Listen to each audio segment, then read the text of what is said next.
Good afternoon, everyone, and thank you for being here today. We have a big topic to cover, so I'm going to go ahead and jump right into the presentation. Today's talk is going to cover an overview of herbicide drift. We're going to talk about the impacts to crops and native plants. We're also going to touch briefly on PRN's tree and plant health monitoring program, and then wrap things up with a discussion on what you can do on this issue. So herbicide drift can and does occur from herbicides used in lawn care, weed control practices, weed management in rights of ways, invasive species control, and weed management in agricultural systems, and really anywhere that we use herbicides. However, much of today's talk is going to focus largely on drift associated with agricultural production. Approximately 75% of Illinois' land, or 27 million acres, is dedicated to agriculture, and much of this land is dedicated to the production of two crops, corn and soybeans. And it's really difficult to talk about the agricultural use of herbicides and herbicide drift without talking about the issue of herbicide-resistant weeds.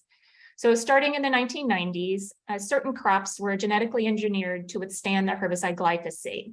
It's an herbicide that was introduced back in the 70s that was was extremely effective at controlling weeds. And herbicide use quickly became the dominant method of managing agricultural weeds. Now, instead of just using herbicides for like pre-planting or early season weed control, growers could use this really effective herbicide over the top of growing crops. And by 2015, glyphosate-resistant corn, cotton, soybean varieties were widely used across the United States. However, the widespread adoption of these glyphosate-resistant crop technologies for weed control led to the development of substantial weed resistance to the herbicide. So glyphosate-resistant weed species have emerged in at least 120 million acres of row crop fields, particularly in the Midwest and Mid-South. So the simple, cost-effective system was really breaking down, and it fueled the demand for new herbicide options that could combat these herbicide-resistant weeds.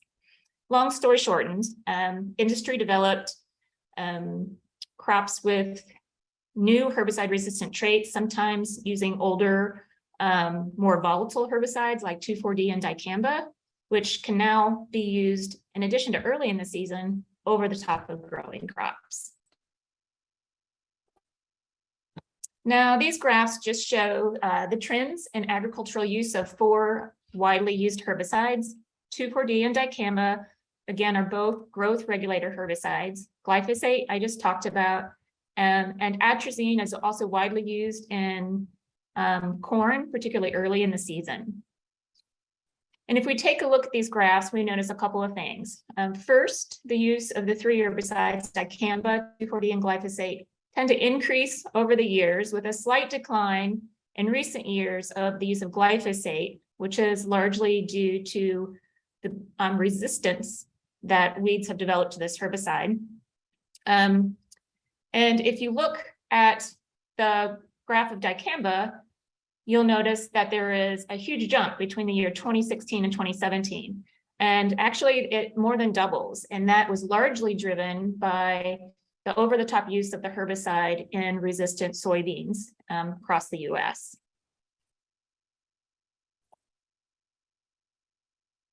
So injury from herbicide drift has been happening for as long as we've been using herbicides. But as many of you know, in recent years, there's been an increase in reports of injuries to row crops, specialty crops, and wild and cultivated plants. These injuries are largely symptomatic of the growth regulator herbicides I talked about previously, 2,4-D and dicamba. And these reports weren't just formal complaints to state agencies that are responsible for managing pesticides. The media also covered this issue quite a bit. There have been many stories about drift-related injuries to public and private property over the recent years. So let's talk a little bit about herbicide drift. There's several ways pesticides can move through the environment, and today we're going to focus on two: particle drift and vapor drift. Particle drift occurs when the wind carries small droplets of a herbicide away from its intended target at the time of application. Vapor drift occurs when a pesticide volatilizes or evaporates into the atmosphere and moves off-site where it damages non-target plants. Now, vapor drift can happen days after application, and it can happen when a farmer or applicator has followed all laws and regulations to the T. It is an issue of the herbicide itself. Numerous factors can influence vapor drift, including temperature, the humidity, soil moisture levels, and the vapor pressure of the herbicide itself. So we have some really interesting little videos that we had created to illustrate particle and vapor drift, and I'm going to go through those. This one is for particle drift. And as you can see, there's wind happening at the time of application. Particles are being carried away from the farm field, and they're falling off on non-target plants that are nearby. And injury is occurring. Now, these injuries don't happen instantaneously. It usually takes several days, sometimes a couple weeks, for injuries to show up after an exposure has occurred. And this is vapor drift. And as you can see, the applicator is applying the herbicide to the field. He's done everything the right way. He's followed the label law. Time is passing. The herbicide is volatilizing from the plant and soil surfaces. It's moving off into the atmosphere, and it is falling down on non-target plants, sometimes long distances from its intended place of application, at rates that could harm non-target plants. And again, injury isn't going to show up immediately. Sometimes it's a couple days later, or even a couple weeks that you start seeing symptoms.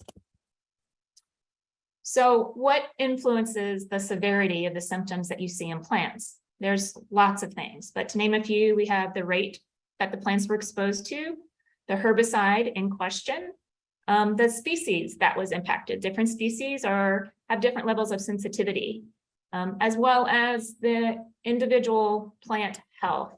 Every plant, just like every person, has a different immune system or a health system, and that impacts how we deal with stress. Additionally, the growth stage of plants. If they're in bud swell or leaf emergence, sometimes they can be more sensitive to herbicide exposures than if they're fully leafed out and mature. So what happens in agricultural settings when drift occurs? Herbicides can injure foliage, shoots, flowers, and fruits. Severe injury from one incident or repeated exposures can reduce yield, reduce fruit quality in some cases, and it can cause plant death. In addition, herbicides may reduce non-target plant vigor, increase their susceptibility to disease, and shorten the life cycle of that plant. Herbicide injury may also result in illegal residues on the plant exposed or the crop, and a loss of organic certification. In ornamental nursery plants, even the slightest herbicide symptoms may affect the marketability of those damaged plants. So the next couple slides, I'm just going to show you some symptoms in some typical crops. These are soybeans. There was a lot of news out there about injured soybeans from dicamba. This was mainly the non-resistant soybeans that showed a lot of cupping and injury widespread. Millions of acres of non-resistant soybeans have been injured in the past several years. This is a tomato, another very sensitive crop. Tomatoes, as you can see here, they twist, they curl, and there's deformity in the leaves. Here we have two photos of tree crops. On the left is a peach tree. This is actually from an orchard just down the road from me in Jackson County. This orchard's been injured for 4 years in a row, maybe 5, and was taken in 2019. The apple on the right is actually from our homestead here in our backyard, and probably taken the same year in 2019, if I remember correctly. So both plants show the curling, the twisting, and the deformity in the leaves. This is a green bean. Green beans are also very susceptible. A lot of our typical crop plants can show symptoms. Again, a lot of it depends on the timing and the rate of exposure. So we talked a little bit about the impacts to agriculture, but drift doesn't just impact agricultural lands. Vapor drift knows no boundaries, and the research and literature has given us some valuable information. We know that plants that are exposed to fractions of the label rate or simulated drift rates of herbicides can experience reductions in forage quality. They can produce fewer flowers, and that those flowers are visited less frequently by pollinators. All of these can lead to the loss in the function of plant pollinator networks. And additionally, we know that not all plants and animals are created equally or respond to drift equally. We each have our own tolerance levels, and whether you're a plant or an animal, and we do know that animal behavior can also shift as a result in shifts of habitat and food resources and their availability. For example, birds might change nesting sites for insects and pollinators, or birds might fly longer distances to find food resources, which is an added stress to them, and it also increases their risks associated with predation. Now, before we start looking at photographs of some of the injuries that we've observed on the landscape, I thought it'd be useful to talk about some examples of healthy versus injured plants. What we think is a healthy plant that we've been looking at in our backyard isn't always healthy. And sometimes we have to look at a real, true, healthy, normal leaf in order to realize the difference. So on the left is a normal redbud, smooth leaf, heart-shaped, beautiful leaf. And on the right, we have curling and cupping. Redbuds are exquisitely sensitive to growth regulator herbicides, and it can often be challenging to find a normal looking redbud. Below here, we have sugar maple and nice flat leaf, normal leaf on the left, and clearly cupped and yellowed or chlorotic leaves on the right. Two more examples here, grape and post oak. If you look at the wild grape on the right, you'll notice that it has irregular margins or edges, and it's stunted.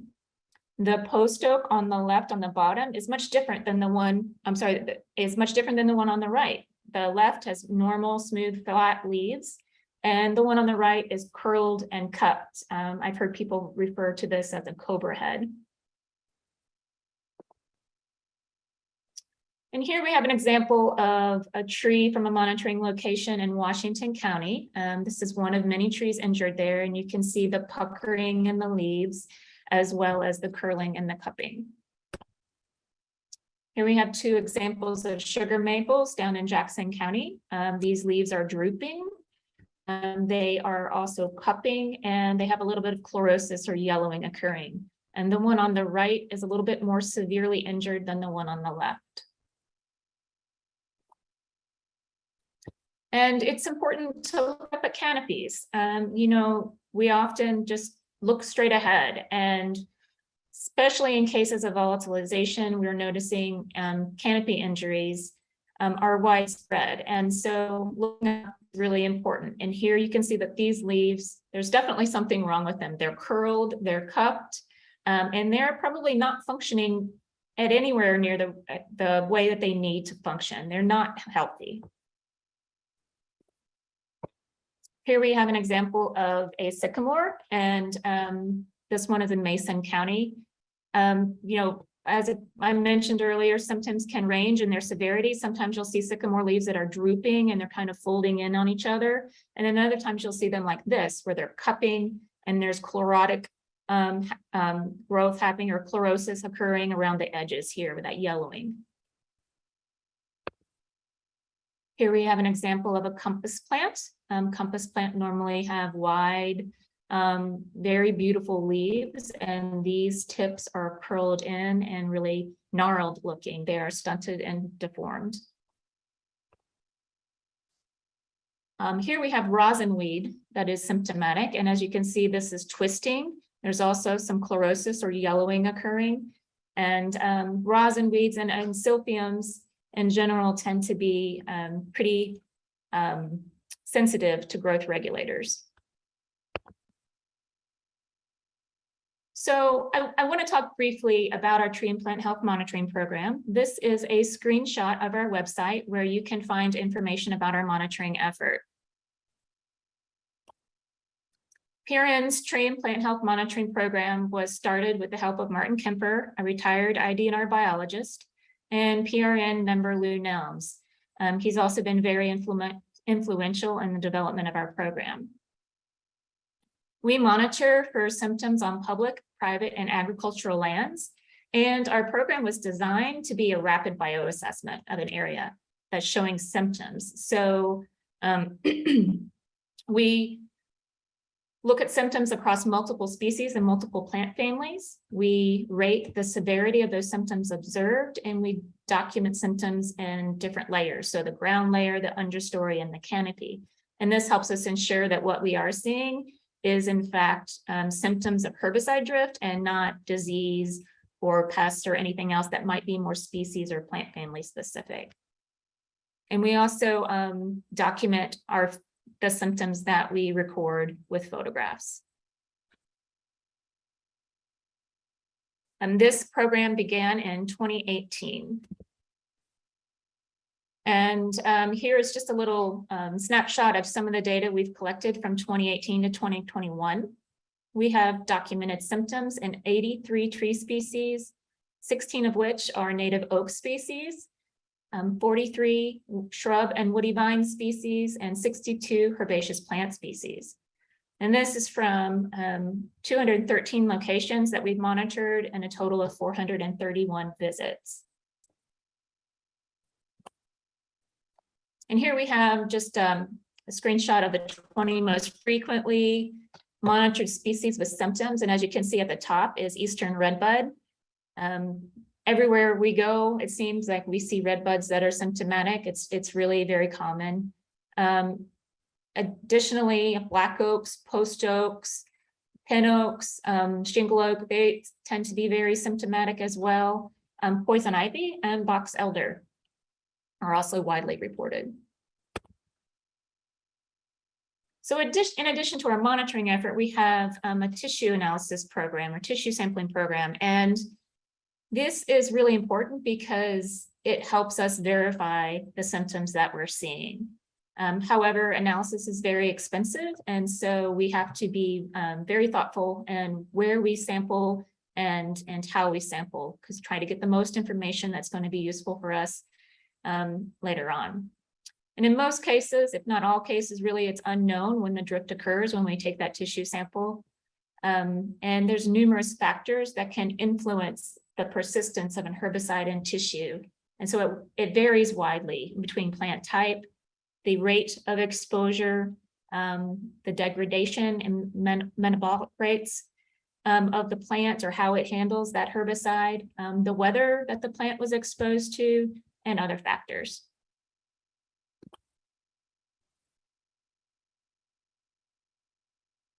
So the primary questions we have is how many exposures are happening, or how does it impact tree and plant health? And this is the state champion post oak. It's located in a pasture in Washington County, and we've monitored this tree and others in this large pasture since 2017. And in order to attempt to answer some of the questions we've had about tree health and how herbicide drift is impacting tree health, we've taken leaf samples from this tree for the past several years and had them analyzed for herbicide residue. And in 2017, we monitored this tree. We did not take a sample, but you can see that it has symptoms. It's curling, the leaves are twisting, they're deformed. In 2018, we went back and we monitored it again. Here you can see some of the leaves are stunted.